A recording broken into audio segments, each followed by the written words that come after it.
Welcome back to the Weathermatic Premier Partner Series. I'm Lex Mason, Executive Vice President at Weathermatic. Today, I'm joined by a true industry legend, Bob Grover of Pacific Landscape Management out of Oregon. Bob and his team have built a process second to none, managing their clients' water through innovative solutions and technology. Look forward to speaking with Bob here today. This is the Weathermatic Premier Partner Series. Okay, well, thanks again, Mr. Grover, Bob Grover, the man, the myth, the legend. Really excited to have you on here today and share really your story of the evolution of irrigation repair to water management, the journey, the technologies, et cetera, that have gone into that. I know it's been a huge team effort over the years, but thanks again for joining us. Thank you for having me. Absolutely. So first, before we get into any of the fun stuff, would love to hear again your story. I know you've shared it with me, but the story of how you got into the green industry and then ultimately how Pacific was born. Well, I'll try not to belabor the point too much, but I've never worked outside of the industry. I was an outdoor kid growing up, and originally thought I might have a career in forestry, and then I got a job at a local garden center in high school, and got my love for plants and the outdoors. And for a while I thought I was going to be a nurseryman, and then I worked one summer in landscape and transformed down into landscape. So I've got a degree in horticulture from Oregon State University, and I've worked for 30 plus years in the industry in landscape contracting, and it's been I spent the first about 18 years working for another company. They were actually a part of one of the first roll-ups. Our industry has been consolidated by a lot of larger players.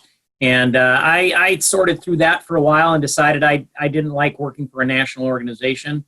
So I decided to try myself as an entrepreneur. And in 2000, we started Pacific Landscape Management, and have had a pretty good 20-year run.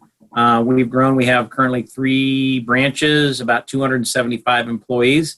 And very, very excited to push the envelope here locally and nationally on what we could or should do. I think our industry has really transformed in my 30-plus year career, needing to become more sophisticated, more educated, more technically adept. We are managing the outdoor environment, and there are a lot of environmental concerns in the world today, as there should be. And what we do is enhancing the environment, but it's also impacting it by how we use water, how we use fuel, how we use chemicals. And we've tried to be on the forefront of that and help our customers and help the industry. Let's be as responsible as we can. We need to have a pretty product that we're providing to our people, but we want to do it in as environmentally responsible and as cost-effective way as possible. And that's what we're driven to do today. Absolutely. And that's been evident in, the culture, not only of, within your team members, but just the brand that you've built. When people think about you guys, that's what they think about. They think about pushing the envelope. They think about, innovation and new items. And so I know culture is something that you talk vastly about, right? That's a subject that I constantly hear, not only you, but the rest of your team talk about consistently. So what are some of the things that you guys have done or are continuing to do to build culture at Pacific on an ongoing basis? Well, and culture is, what does culture mean? And I think every company has a culture, and every company wants to manage and enhance our culture. Really, for us, our culture is all about people. And I think that's something that we learned as we left the previous organization. We were very culturally based, people-oriented, focusing on our employees, focusing on our customers. I think it's one of the challenges with some of the larger, more national companies of every market's a little bit different, and the customer's expectations are different, and the employee base you have to work with is different. And being able to adapt to your customers, being able to adapt to your employees is something that's really, really important. So when Elias and I started this company 20 years ago, we missed that part of, we want to be a business, we want to be profitable, we want to make money, we want to grow, but more so we want to do that by helping our customers achieve their goals and helping our employees enhance their careers. So we spend a tremendous amount of time talking about the importance of what it is to develop relationships with our customers and our employees, and enhance those relationships. In the end of the day, we have to be responsible. We have to focus on safety. We have to focus on profitability and efficiency, but we lead with taking care of our customers and taking care of our people. Absolutely. And so that's a great segue to kind of go into, at least our side of things has been taking care of your customer, right? That's at the core part of what you do. And I think a great example of that is, as time continues, customer needs, whether they know it or not, right? Customer needs change over time. And one thing that I love to ask, that I'd love to ask you is, think back, 5 or 10 years ago, how has the role of water with your customers changed looking back 5 or 10 years to where you are today? How is that? What's happened in your customer minds? What's changed around water over the past 5 or 10 years? And that I think that's a really interesting question. And you lightly mentioned it. One of the things that I've noticed, I don't think the typical commercial property owner, maybe even the typical residential property owner, understands the impact of water and the cost of water. Water rates in Portland have doubled, and some places tripled in the last 10 years, and they're continuing to rise. It's the fastest growing utility cost in the Northwest, if not maybe in the nation. And that is running the operational cost up. And we have been promoting water conservation for a decade and a half now, and it's becoming more and more critical and important. But we still don't have all of our customers bought into fully understanding the impact of that. We maintain their landscape, and most of their exterior maintenance costs come as a bill from us, but their water comes as a separate bill. And sometimes the water is their water, it's their irrigation water, it's their building water. It's a lot of times they throw in the sewer rate related stuff. They even have the tags for storm water costs that they have on top. So the water bill gets really, really complicated, and it comes into a different department, and it doesn't necessarily come across the property manager's desk, but it does hit their budget. So we've been working really, really diligently to try to help people understand why it's important to conserve water, not just as a sustainable ecological reason. That's very, very important, but for cost control of their properties. It used to be say, we'd like to reduce your water usage so you can save money. Now we're starting to talk about, we'd like to reduce your water usage so your total water cost doesn't go up. Because if water costs are going up 10% a year, you got to save 10% of their water cost. Just to keep it neutral. Correct. And sewer rates are this hidden fee. They base your sewer rates based on your water usage. So water rates are going up, and the sewer costs are going up because they're attached to your water rates. Yeah, and not every property, that's a great point. Not every property has that separate meter to indicate and to be able to do that. And so we've, paying sewer not only on internal water, but also on water that's being dispensed through the irrigation system, which technically should not be the case, but it's the way the world works sometimes, right? Yeah. And so that's been, a really interesting innovation. So overall, I know that, and we hear it all the time, customers, right? They see the bill going up and up and up, and they ask, what is going on? What's causing this? And your answer to that, right, was rates are going up like crazy nationwide. And and the Pacific Northwest is the leader in that, right? The water rates, as you've seen them, it used to not even be a subject of conversation. And now we're starting to see that the water rate has now gone from I call it the bottom of the list as far as expenses go. Water has climbed to typically being, if not, within just a hair of what they're spending on landscape. And candidly, I think you and I will witness here the next couple of years what properties and property owners and managers will see in the next couple of years is water will actually outpace what is being spent on landscape with the way how fast it's growing. It's incredible. I believe most of our customers pay more for water in July and August than they do for their contract maintenance. That's incredible. That's you talk about a 5 or 10 year look back. Yeah. This used to not even be a conversation, and now they've just had some new budget hit them that's more than what yours is. It's just it's almost it's almost at the out of control phase, and it's forcing people to, or I guess it's really just it's bringing a light onto the subject. And so, you and your team to be able to educate and show solution for that, is critical. So talk a little bit about how you're educating your customers and what are you bringing to them as a beacon of hope with this seemingly uncontrollable bill? Well, as I think you acknowledged, we've actually been providing weather-based irrigation for a decade and a half. And so we have been, that's been a part of our offering. We probably had up to a couple of years ago, maybe 10 to 15% of our customer properties that were on weather-based irrigation. Very, very frustrated that more hadn't adopted that. We're probably up to about 25% today as water rates have gone up. Your product, the SmartLink product, has made it easier and more affordable to sell and to convince people to do. But that's been a piece of it. But one of the things that we're also learning is you have to have good irrigation control. Weather-based irrigation, SmartLink is very, very important. But we also know that the better you're utilizing your water on what the specific needs are, you're showing the flaws in your system. And a lot of times the flaws in the system aren't necessarily that your sprinklers are broken or they're not spaced right, is your landscape is changing and your water needs are changing. And we're finding that one of the things that we're doing is helping people reevaluate their landscaping and saying, maybe this is where lawn should not be. So lawn conversion is a big piece. California had a big move toward that, over the last decade. And we're starting to see that of trying to help people reevaluate their landscaping. And some of that, half of that is maybe replacing part of their products with better performing products. But a big piece of that is reevaluating the landscaping to lower use. We've developed a water conservation plan program to where we will go out and go through a customer's property and do a very, very detailed evaluation and itemize all of the upgrades to their system, upgrade to their landscape, and prioritize those and help them develop a 5-year plan to help upgrade their landscape and upgrade their system.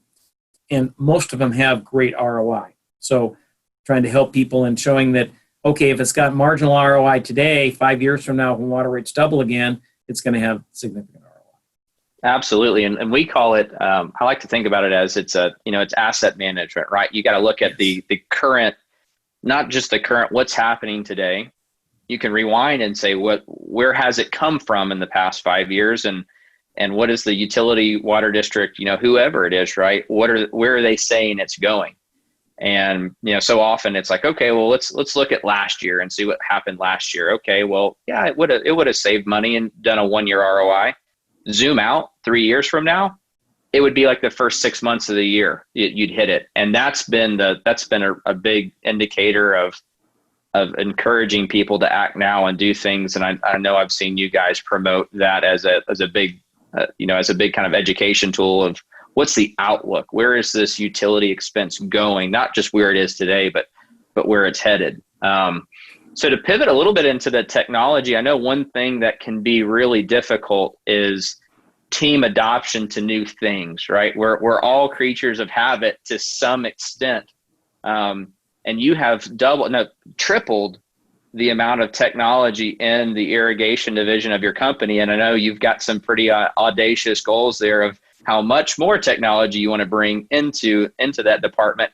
What's your team response been like? How have they adapted to doing things a new way? And seeing iPads and cell phones and things like that in irrigators' hands out in the field, that's not something that's been done for forever. So what's that been like, team adoption to new technology?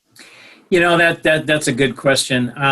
I think early on, there, and maybe even to today, still is a little bit of skepticism of, really, do we need to do this? I can do all of what I normally did. I can fix sprinklers. I can adjust sprinklers. I can keep track of things on paper. And we're starting to see this is an industry that is becoming more technical. And I think long-term folks that have been operating in this industry have gotten used to dealing with less technical, without the computer, without the iPad. And as we get bigger and stronger and smarter, we're actually finding that people are adopting that because some of that work is making life simpler. And some of that work is making them more valuable. And if it's creating some efficiency, some of that efficiency and technical knowledge can help enhance people's careers. So it's been I think a little bit of skepticism. Change is always hard and different, but as people have learned and grown, it creates opportunity for us. We have a water manager now. So Artemio, he moved from an irrigator to a field manager in operations. And then as we started making this stronger move a couple of years ago, we needed somebody to help coordinate that effort and be our subject matter expert in water conservation. And that's a great career opportunity. He grew up as an irrigator, became an operations manager, and now he's a water manager for our overall company. So there are cool opportunities that are creating career advancement opportunities as we become more sophisticated of an operator. And that's a question that I get asked all the time is, okay, well, it's almost an objection. It's hey, we can't manage water until we have a water manager. And, it kills me to hear that so often. It's like more times than not, you already have one on staff. Yeah. You have someone there who wants to continue to not only advance their career, but likes doing things better than how they've always been done. And a lot of companies get into that stance of, well, we can't, it's like the destination company argument, right? You don't just become a destination company overnight, right? You have to start putting the bricks in place to become that destination company. Yeah. It's not just one person and before you start to do it. Look inside, promote from within, find that person who wants to, raise their hand and make the next step. So I'll kind of wrap up with this with, we talk a lot about, okay, education for the customer on the front side and showing, hey, this is what can happen with the right technology, the right team members in place, the right process, et cetera.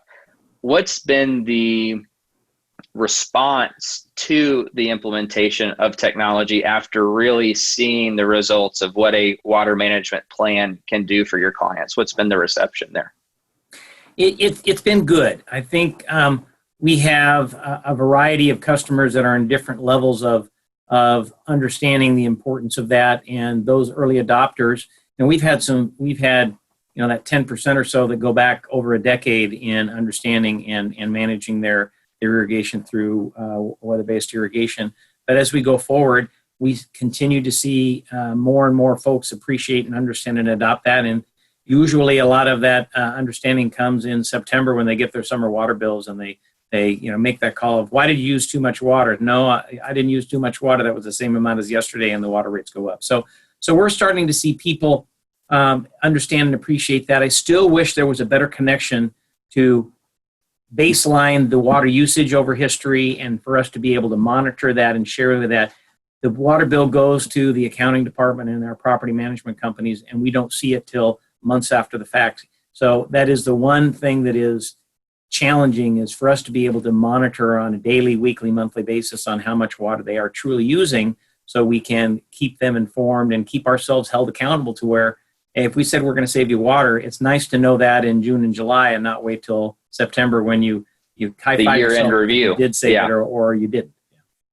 Absolutely. And that's a problem that we have all been actively trying to solve, because it's a disconnect, right? The same person who's responsible for managing the landscape contracts and ensuring that, their landscape assets are being protected and improved are often not the same person that's responsible for managing, the power budget, the water budget, the gas budget, all those items. EPA tells us 70% of water usage on commercial property, even up to like a 5-story building, 70% of that water is being deployed on the exterior of the property. So you're right. We've got to continue to improve how we communicate that to the individual responsible for the landscape and create a better messaging for all of them. Yeah. So, well, Bob, I really appreciate you taking a couple minutes and sharing, your company's journey through irrigation repair to water management, the team impact, some of the technology that you're using. I appreciate your partnership with your team, everything that you guys have done to make us better, and hopefully we've made you better along the way as well. So really appreciate everything there. And I'll throw it back to you here and we can wrap up. All right. Well, again, thank you very much. And I appreciate our partnership with Weathermatic. You've been a great partner. Your technology is great, but your service is great. Really, really love the fact that you don't just sell technology, that you sell support and helping us understand and making the product better. So love when we have a partner with a supplier like that, and WeatherMatic's been a great one for us. And thank you for helping us achieve our customers' goals of water conservation. Absolutely. And that's one thing that, it's different. And the industry now is, it used to be, it was you make the equipment and then you sell it, and the support thing was completely different. So, early on in the inception of this program, we had to wanted to make an intentional effort to make sure that whatever we do, we're not going to go everywhere. We're not going to go broad brush.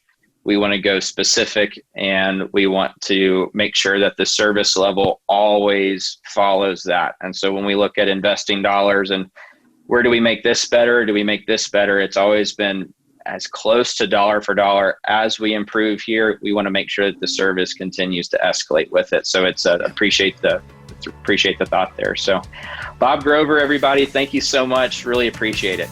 All right.